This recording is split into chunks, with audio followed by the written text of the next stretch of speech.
பிரியமானவர்களே, கர்த்தர் உங்களை ஆசீர்வதிப்பாராக. கர்த்தருடைய சமூகம் உங்களோடவே இருக்கணும். பாருங்க, இந்த உலகத்துல பார்த்தீங்கன்னா, அநேக கொள்கைகள் மனிதனை அடிமைப்படுத்துதுங்க. ஒரு மனிதன் வாழ்வதற்கு 99% மக்கள் அடிமைப்படுத்துற காலங்களெல்லாம் நான் பார்க்குறேன். ஆனா கர்த்தர் பாருங்க, எல்லாரையும் சமமா நேசிக்கிறாரு. எல்லாருக்கும் எல்லா உரிமைகளையும் குடுக்குறாரு, வாழ்க்கைய குடுக்குறாரு. ஆனா சில கொள்கைகள் எப்படி இருக்குன்னா, "நீ எனக்கு அடிமை. நீ எனக்கு சேவகம் செய்யணும். நான் உன் உழைப்புல நான் வாழ்வேங்குது." இதான் இந்த பூமியில இன்னைக்கு நடக்குது. இந்த காரியத்தெல்லாம் மாற்றுவதற்கு தான் இயேசு வந்தார்.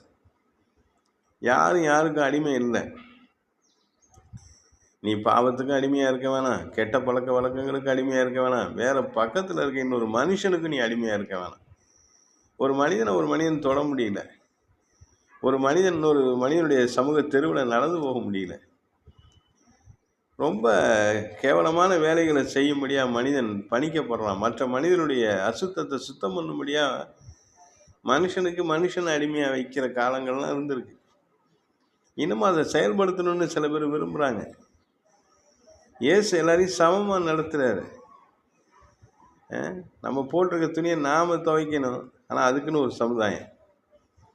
நாம போற அந்த கழிவு செய்யற மனித கழிவுகளை நாம சுத்தம் பண்ணிக்கணும். இல்லை ஏதாவது மிஷின் வச்சுக்கணும். அதுக்குன்னு ஒரு சமுதாயம். செத்து போனவங்களை அடக்கம் செய்யறதுக்குன்னு ஒரு சமுதாயம். உணவு தயாரிக்கிறதுக்குன்னு அதுக்கு ஒரு சமுதாயம். ஒவ்வொன்றுக்கும் ஒரு சமுதாயம். எல்லாமே அந்த சமுதாயமா பிரித்து அவங்கள தொடக்கூடாது, இவங்கள தொடக்கூடாது, இவங்க படிக்கக்கூடாது. பாருங்க, மனுஷனை சாமின்னு கும்பிடணும்னு சொல்லி கொடுத்துருக்குறாங்க. இயேசு சொல்றாரு, இனி என்னையே நீ நல்லவன் சொல்லாதன்னு சொல்றாரு. தெய்வம் ஒருத்தரை தவிர நீ யாரையும் சாமின்னு கூப்பிட வேணாம்ப்பா. ஆனால் இங்கே எப்படி இருக்கு கொள்கை? இதெல்லாம் மாற்றணும்.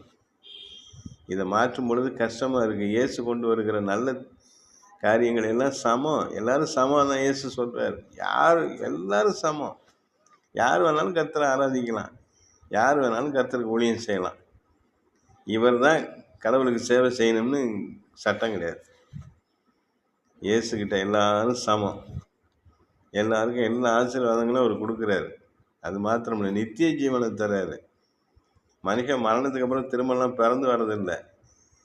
அவன் செத்து போனவனுக்கு நம்ம எதுவும் இங்கேருந்து ஆகாரம்லாம் அனுப்ப முடியாது வேற ஒருத்தவங்க மூலமாக.